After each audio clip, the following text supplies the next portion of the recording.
Poultry শিল্পে এমন একটা রোগ আছে যাকে বলা হয় নীরব ঘাতক। খামারিদের যে কি পরিমাণ আর্থিক ক্ষতি হয় তা বলার মতো না। তো চলুন আজ আমরা এই নেক্রোটিক এন্টেরাইটিস রোগের আদ্যোপান্ত জেনে নিই। 50%। সংখ্যাটা দেখতে হয়তো ছোট মনে হচ্ছে, কিন্তু একবার ভাবুন তো, একটা খামারের প্রায় অর্ধেক মুরগি মারা যেতে পারে এই একটা রোগের আক্রমণে। এটা কিন্তু শুধু একটা পরিসংখ্যান না, এটা নেক্রোটিক এন্টেরাইটিসের ভয়াবহতার একটা বাস্তব চিত্র। তো পোল্ট্রি খামারে এত বড় একটা ধ্বংসযজ্ঞের পেছনে আসলে দায়ীটা কে?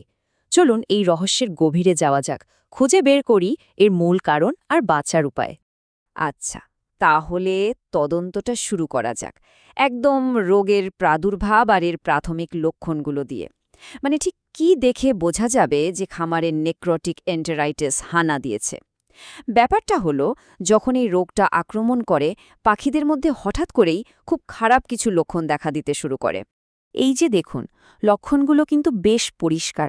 পাখিগুলো একেবারে ঝিমিয়ে পড়ে, পালকগুলো সব কেমন এলোমেলো হয়ে যায়, খাওয়া দাওয়া প্রায় ছেড়েই দেয়। এমনকি অনেক সময় ওদের পায়খানা পাতলা, দুর্গন্ধযুক্ত বা রক্তাক্তও হতে পারে। আর শারীরিক বৃদ্ধি তো কমেই যায়। এই সবকটা লক্ষণই কিন্তু একটা দিকে ইশারা করছে, পাখির পেটের ভেতরে, মানে অন্ত্রে মারাত্মক একটা সমস্যা তৈরি হয়েছে।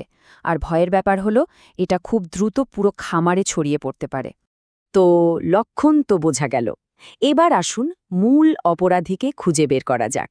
মানে কোন জীবাণু এই কাণ্ডটা ঘটাচ্ছে? বিজ্ঞানীরা বলছেন এই সব কিছুর পেছনে রয়েছে একটা ছোট্ট ব্যাকটেরিয়া, যেটা সবসময় বিপজ্জনক না হলেও বিশেষ কিছু পরিস্থিতিতে একেবারে ভয়ঙ্কর হয়ে ওঠে। এই ব্যাকটেরিয়াটার নাম হল ক্লস্ট্রিডিয়াম পারফ্রিনজেন্স। নামটা একটু কঠিন শোনালেও এর কাজটা বেশ ভয়ঙ্কর। এটা এক ধরনের শক্তিশালী বিষ বা টক্সিন তৈরি করে, যা পাখির অন্ত্রের ভেতরটা একেবারে শেষ করে দেয়, এমনকি কোষ পর্যন্ত মেরে ফেলতে পারে। আর সবচেয়ে মজার বা বলা ভালো ভয়ের ব্যাপার কি জানেন? এই ব্যাকটেরিয়া কিন্তু কোনো বহিরাগত শত্রু না। এটা সাধারণত মুরগির পেটের ভেতরেই অল্প সংখ্যায় বসবাস করে। কিন্তু যেই না অন্ত্রের ভেতরের পরিবেশটা একটু এদিক ওদিক হয়, মানে পরিবেশের ভারসাম্য নষ্ট হয়, অমনি এটা সুযোগ পেয়ে যায় আর বিপজ্জনক হয়ে ওঠে। কিন্তু গল্পে একটা টুইস্ট আছে। এই ক্লস্ট্রিডিয়াম পারফ্রেঞ্জেন্স কিন্তু একা একা এতটা ক্ষতি করতে পারে না। সিনেমার ভিলেনদের যেমন সাইডকিক থাকে, এরও তেমনি একজন অপ্রত্যাশিত সহযোগী বা আকামপ্লেস লাগে, যে কিনা পুরো ধ্বংসযজ্ঞের মঞ্চটা তৈরি করে দেয়। ব্যাপারটা কিভাবে ঘটে চলুন ধাপে ধাপে দেখি। প্রথমে কক্সিডিওসিস নামে একটা পরজীবী রোগ এসে পাখির অন্ত্রে প্রাথমিক ক্ষতিটা করে, মানে দেয়ালটা ভেঙে দেয়। এই সুযোগে অন্ত্রের ভেতরের ভালো জীবাণুদের পরিবেশটা নষ্ট হয়ে যায়। আর ঠিক তখনই আমাদের মূল কালপ্রেট ক্লস্ট্রিডিয়াম পারফ্রিনজেন্স সুযোগ পেয়ে যায়। সে তখন দ্রুত নিজের সংখ্যা বাড়াতে থাকে আর বিষাক্ত টক্সিন ছড়াতে শুরু করে, আর এর ফলেই দেখা দেয় নেক্রোটিক এন্টেরাইটিস। তাহলে অপরাধী আর তার সহযোগীকে তো চেনা গেল। এবার চলুন দেখি এরা মিলে ঠিক কী পরিমাণ ক্ষতি করে। আসলে এই নেক্রোটিক এন্টেরাইটিস রোগটা দুইটা ভিন্ন চেহারায় সামনে আসে, আর দুটোই কিন্তু খামারের জন্য সাংঘাতিক ক্ষতিকর। এর একটা রূপ হলো তীব্র বা অ্যাকিউট ফর্ম।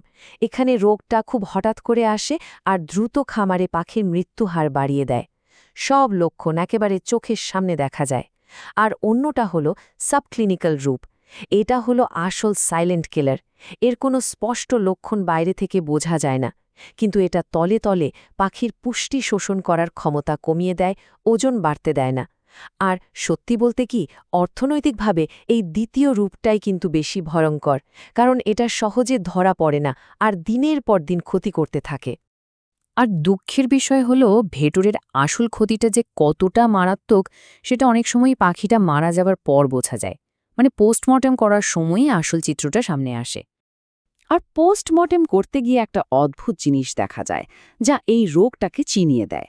অন্ত্রের ভেতরে একটা টার্কিশ তোয়ালের মতো পুরু আস্তরণ বা ঝিল্লি তৈরি হয়।